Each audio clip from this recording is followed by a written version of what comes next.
শুভ সন্ধ্যা বন্ধুরা। আজ একটা রান্নার রেসিপি নিয়ে তোমাদের কাছে হাজির হয়ে গেছি। সবাই কেমন আছো? আমি তো মোটামুটি আছি, একটু ঠান্ডা লেগেছে, জ্বরও হয়েছিল। তো যাই হোক, ওসব এখন কথা বাদ দিয়ে রান্নার রেসিপিটা তোমাদের সঙ্গে শেয়ার করি। দেখো, এখানে আমি নিয়ে নিয়েছি মাটনের একটু বড় বড় পিস, মানে কিমা নয়, একটু বড় বড় টুকরো করে 250 গ্রামের মতো। মটর আছে 250-300 মতো। আর আলুগুলোকে একটু বড় বড় করে কাটা হয়েছে। টমেটো, পেঁয়াজ সব কিছুই ছিল, দেখতেই পেলে। আর আমি প্রেসার কুকারে বসিয়ে দিলাম এটাকে সেদ্ধ করার জন্য, একটু নুন হলুদ দিয়ে 2টো সিটি দিয়েছিলাম। আলুগুলো একটু বড় দিয়েছি কারণ মাটনে আলু খেতে ভালো লাগে, আর ঘুগনিটা যেহেতু মাটনের হবে সেই জন্য একটু মানে মাটনের আলুটা যেহেতু ভালো লাগে একটু আলুটা বড় দিয়েছি। আর তাছাড়া তরকারিটাও গাঢ় হয়। তো যাই হোক, এখানে দেখো আমি প্রথমে তেলের মধ্যে ফোড়ন হিসেবে দিয়ে দিলাম গোটা গরম মশলা একটা ছোট, আর একটা শুকনো লঙ্কা, আর তেজপাতা, আর গোটা জিরে। দেখতেই পাচ্ছ, একটু নাড়াচাড়া করে নেব। একটু যখন গন্ধ ছাড়বে তখন আমি দিয়ে দেব কেটে রাখা পেঁয়াজ। আমি এখানে 4টে পেঁয়াজ কেটে রেখেছিলাম, তো সেই কেটে রাখা পেঁয়াজটাই আমি এখানে দিয়ে ভাজবো।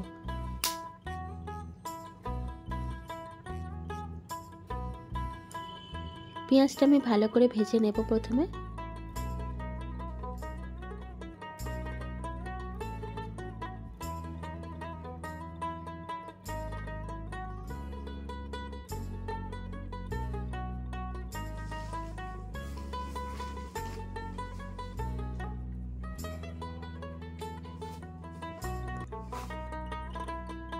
পেঁয়াজটা দেখো আমার প্রায় ভাজা হয়েই গেছে।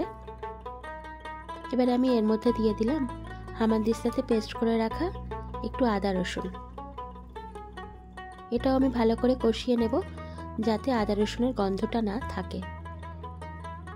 অনেকে রান্না থেকে দেখবে ভালো করে যদি কষা না হয় তখন আদা রসুনের যে গন্ধটা বেরোয় ভালোই লাগে না, একদম রান্নার টেস্টও অন্যরকম হয়ে যায়। তো যাই হোক, এবারে দিয়ে দিলাম কুচিয়ে রাখা টমেটো। এখানে আমি প্রায় 3টে বড় টমেটো কুচিয়ে রেখেছিলাম, সেগুলোই এখন দিয়ে দেব।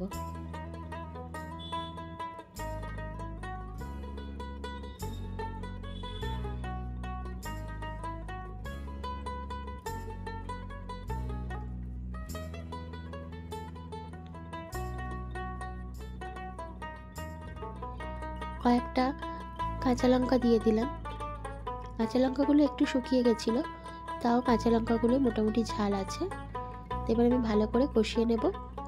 আর টমেটোটা যেহেতু দিয়েছি, আমি এখানে দিয়ে দেবো এবারে একটু নুন।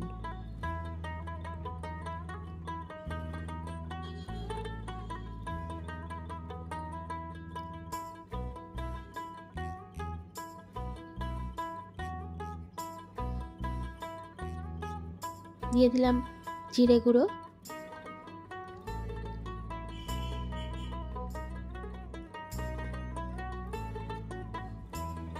একটু দিলাম হলুদ গুঁড়ো,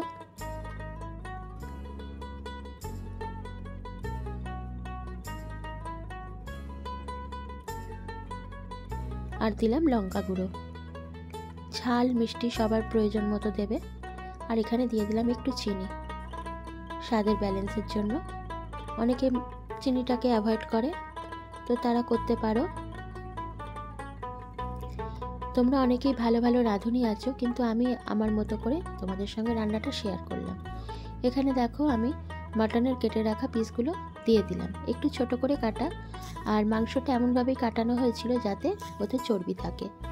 আর এটা কিন্তু রেয়াজি খাসির মাংস নয়, এটা দেশি যে খাসি হয় সেই মাংসটা।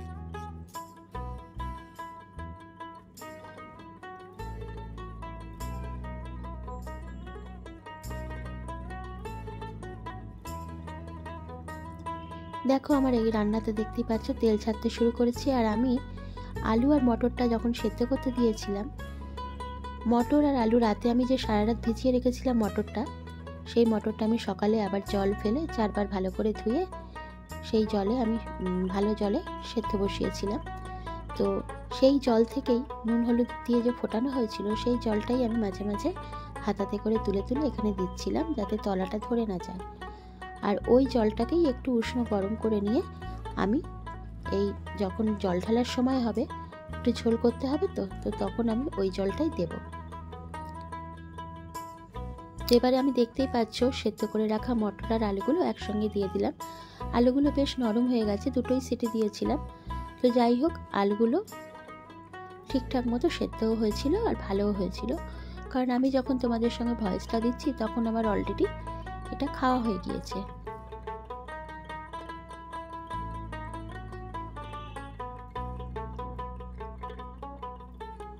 দেখো আমি সেই কুকারের জলটা দিয়ে দিলাম এখানে।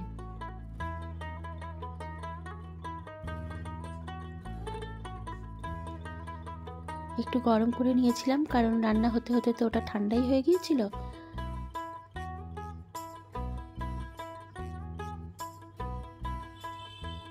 আর অবশ্যই বন্ধুরা, ভিডিওটা পুরোটা দেখে একটা লাইক কিন্তু অবশ্যই করো, একটা করে কমেন্ট করো, তোমাদের কমেন্ট আমার খুব ভালো লাগে। আর অবশ্যই পাশে থেকো, ফুল ভিডিও দেখো, যখনই ভিডিও দিই অবশ্যই তোমরা দেখো। তবে যারা নতুন তারা অবশ্যই বেল বাটনটা অল করে দেবে, তাহলে ভিডিও দিলে অবশ্যই পাবে। আর দেখো এখানে ঝোল তো আমার হয়েই গেছে, কিছুক্ষণ পরে তোমাকে কড়ার ঢাকনা খুলে দেখালাম। তো এবার আমি একটু গরম মশলার গুঁড়ো এতে অ্যাড করে দিচ্ছি, দেখতে পাচ্ছ।